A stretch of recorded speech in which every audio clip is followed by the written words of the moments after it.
Hi friends, कैसे हैं आप लोग। उम्मीद करते हैं बहुत ही अच्छे और खुशहाल होंगे। दोस्तों, आज आप लोग के बीच में मैं Uttar Pradesh police sub inspector भर्ती का एक महत्वपूर्ण भाग लेके आया हूँ। जी हाँ दोस्तों, ये भाग 14 है और इसका विषय है दोस्तों मूल विधि एवं संविधान। दोस्तों, आज हम लोग मूल विधि एवं संविधान से संबंधित कुछ महत्वपूर्ण प्रश्न पे विस्तृत रूप से व्याख्या के साथ चर्चा करेंगे। जो मेरे दोस्त इस चैनल पे नए हैं और यूपीएसआई की तैयारी करते हैं, मेरे चैनल पे जाके यूपीएसआई से संबंधित और भी महत्वपूर्ण वीडियो देख सकते हैं। चलिए दोस्तों, मूल विधि एवं संविधान को स्टार्ट करते हैं।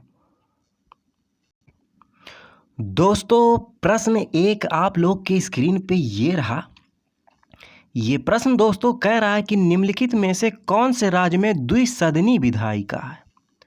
यानी कि दोस्तों आपको उस राज्य की पहचान करना है जहाँ पे विधानसभा भी है और विधान परिषद भी है। ये प्रश्न दोस्तों इससे पहले यूपीएसआई 2017 में भी आ चुका है। इसके 4 ऑप्शन हैं। ऑप्शन ए कह रहा केरल, ऑप्शन बी कह रहा राजस्थान, ऑप्शन सी कह रहा तमिलनाडु और ऑप्शन डी कह रहा है बिहार। चलिए दोस्तों, सबसे पहले हम लोग जानते हैं कि किस राज्य में द्विसदनी विधायिका है। इसके बाद इस प्रश्न की थोड़ी व्याख्या भी देखेंगे।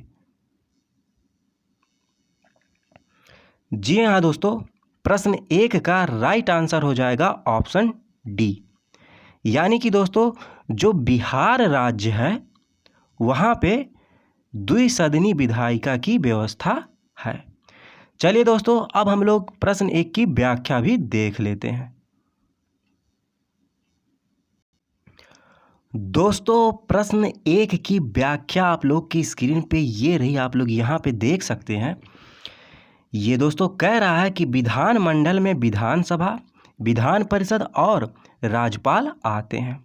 जी हाँ दोस्तों, आप लोग याद रखिएगा कि विधानमंडल में विधानसभा, विधान परिषद और राज्यपाल आते हैं। जैसे दोस्तों एक संसद में लोकसभा, राज्यसभा और राष्ट्रपति आते हैं, उसी प्रकार विधानमंडल में विधानसभा, विधान परिषद और राज्यपाल आते हैं। इसके बाद दोस्तों इसकी व्याख्या आगे कुछ इस प्रकार से है। परंतु भारत के सभी राज्यों में विधान परिषद नहीं है। कुछ राज्य जहां विधान परिषद है, जैसे दोस्तों उत्तर प्रदेश हो गया, बिहार हो गया, कर्नाटक हो गया और महाराष्ट्र हो गया।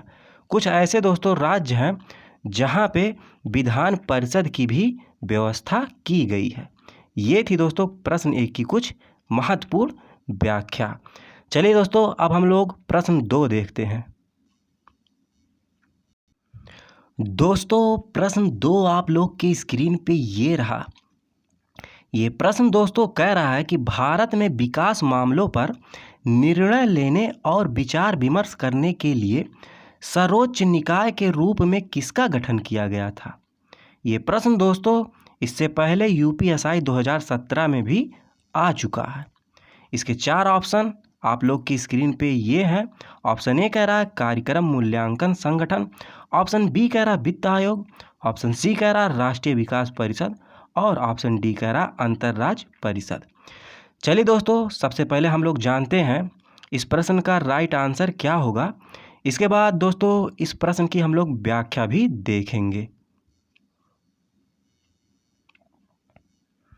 जी हाँ दोस्तों, इस प्रश्न का राइट आंसर हो जाएगा ऑप्शन सी, यानी कि राष्ट्रीय विकास परिषद।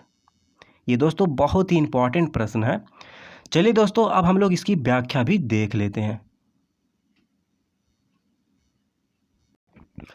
दोस्तों, प्रश्न 2 की व्याख्या आप लोग की स्क्रीन पे ये रही, आप लोग यहाँ पे देख सकते हैं। दोस्तों इसकी जो व्याख्या है बहुत ही इंपॉर्टेंट है। जैसे दोस्तों इसकी व्याख्या में राष्ट्रीय विकास परिषद को समझना है। ये कह रहा दोस्तों कि 6 अगस्त 1952 को नियोगी समिति की संस्तुति पर सरकार ने एक प्रस्ताव द्वारा गैर सांविधिक निकाय के रूप में राष्ट्रीय विकास परिषद का गठन किया था। इसके अध्यक्ष तथा सचिव वही होते थे जो योजना आयोग यानी नीति आयोग के होते थे। दोस्तों आप लोग नीति आयोग को भी थोड़ा सा समझ लीजिए।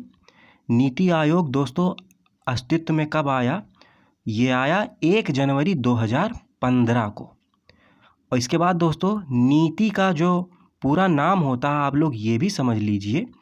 इसको दोस्तों हिंदी में कहते हैं राष्ट्रीय भारत परिवर्तन संस्थान। इसका दोस्तों अंग्रेजी में होगा national institution for transforming India. इसके बाद दोस्तों प्रश्न 2 की कुछ व्याख्या आगे इस प्रकार से है। प्रारंभ में राज्यों के मुख्यमंत्री ही इसके सदस्य होते थे, पर बाद में केंद्रीय मंत्रिपरिषद एवं योजना आयोग के सभी सदस्य इसके सदस्य बना दिए गए। दोस्तों आप लोग ये भी याद रखिएगा, कभी कभी प्रश्न पूछता है योजना आयोग के बारे में, तो इसका गठन हुआ था 15 मार्च 1950 को। ये भी आप लोग याद रखिएगा। ये थी दोस्तों कुछ महत्वपूर्ण प्रश्न 2 की व्याख्या। चलिए दोस्तों अब हम लोग प्रश्न 3 देखते हैं। दोस्तों प्रश्न 3 आप लोग की स्क्रीन पे ये रहा। ये प्रश्न दोस्तों कह रहा है कि भारत के संविधान के कौन से भाग रूस से लिए गए हैं? दोस्तों ये लिए गए हैं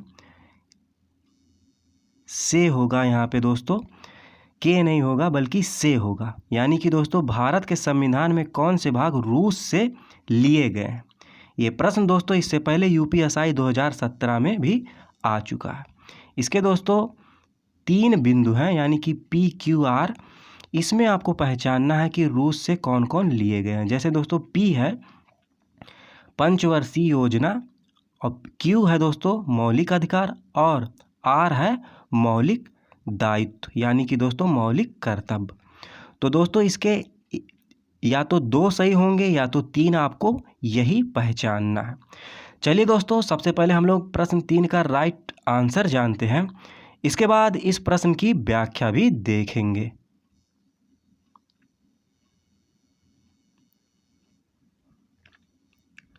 जी हाँ दोस्तों, प्रश्न 3 का राइट आंसर हो जाएगा ऑप्शन ए।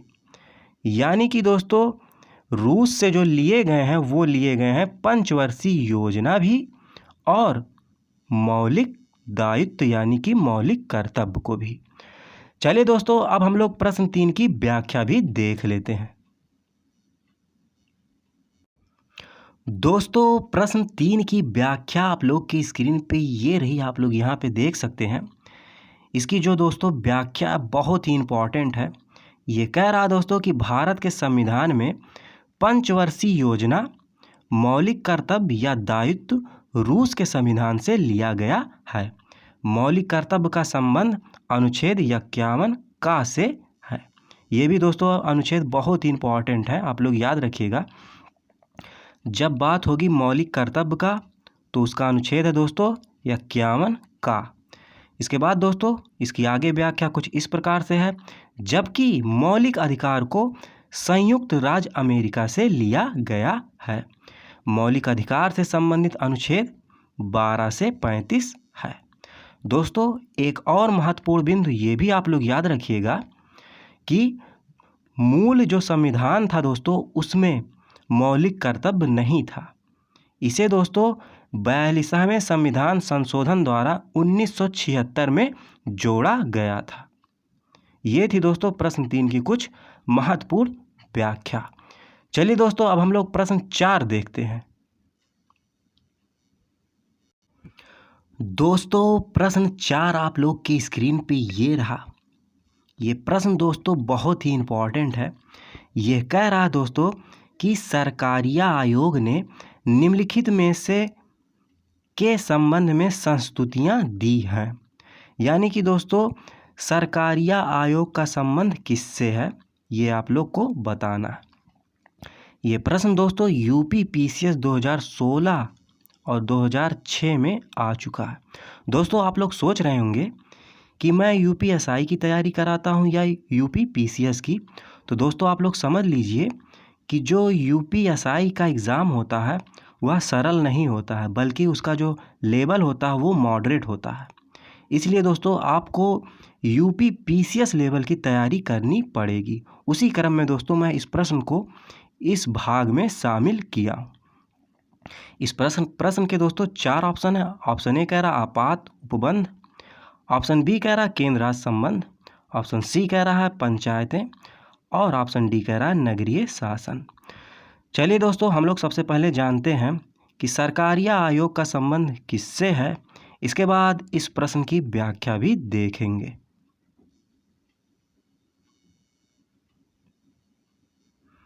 जी हाँ दोस्तों, प्रश्न 4 का राइट आंसर हो जाएगा ऑप्शन बी, यानी कि केंद्र राज्य संबंध। चलिए दोस्तों, अब हम लोग प्रश्न 4 की व्याख्या भी देख लेते हैं।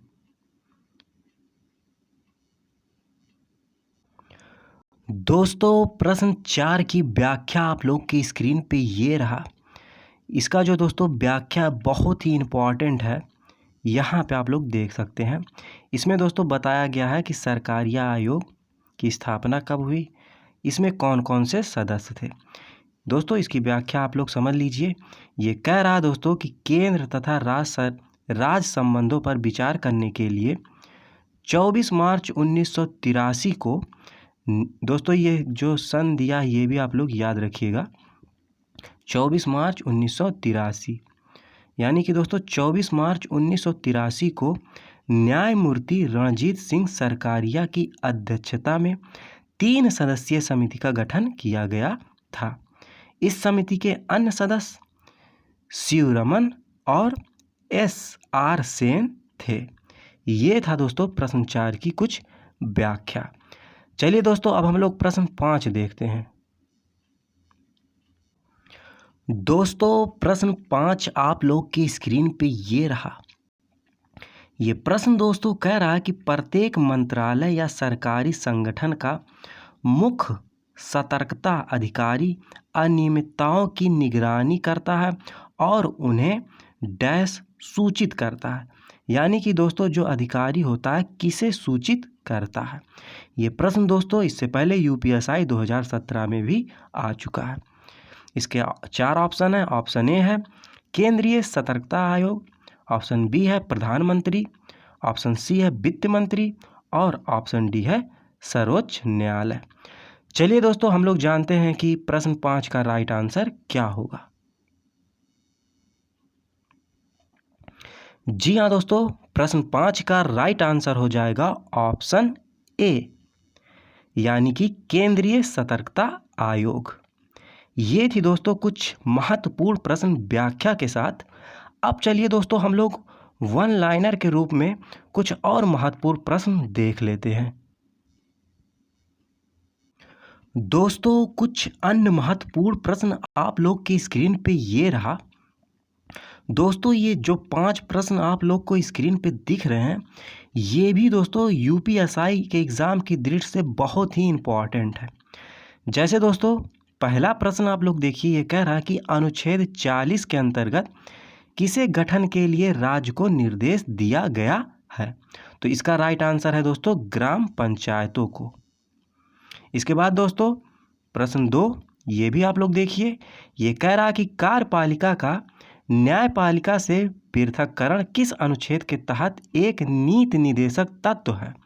तो इसका राइट आंसर होगा दोस्तों अनुच्छेद 50। इसके बाद दोस्तों प्रश्न 3, लोकसभा सदस्यों का चुनाव किस प्रकार होता है। तो इसका राइट आंसर होगा दोस्तों प्रत्यक्ष रूप से वयस्क मताधिकार के आधार पर। यहाँ पे आप लोग देख सकते हैं। इसके बाद दोस्तों प्रश्न 4, आत्मरक्षा का अधिकार है। ये दोस्तों कहने का मतलब है कि आत्मरक्षा में कौन कौन अधिकार आते हैं। तो इसका राइट आंसर है अपने शरीर के प्रति अपराध के प्रतिरक्षा, दूसरे के शरीर की प्रतिरक्षा, चोरी लूट आदि अपराध से प्रतिरक्षा।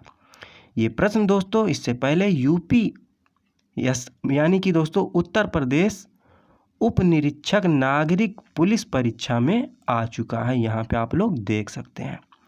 इसके बाद दोस्तों लास्ट प्रश्न, ये भी आप लोग देख लीजिए, 5वां, भारत एक गणतंत्र है, इसका अर्थ है।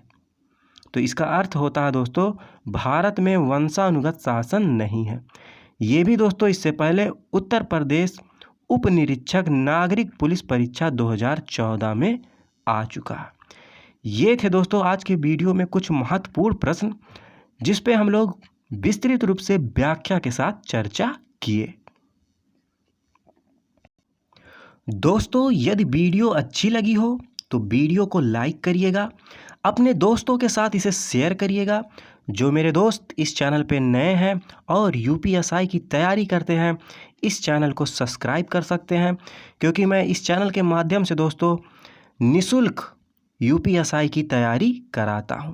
दोस्तों इस वीडियो में यदि कोई त्रुटि हुई हो तो उसके लिए मैं दोस्तों क्षमा चाहता हूं। लास्ट तक देखने के लिए वीडियो को बहुत बहुत धन्यवाद। आभार। जय हिंद।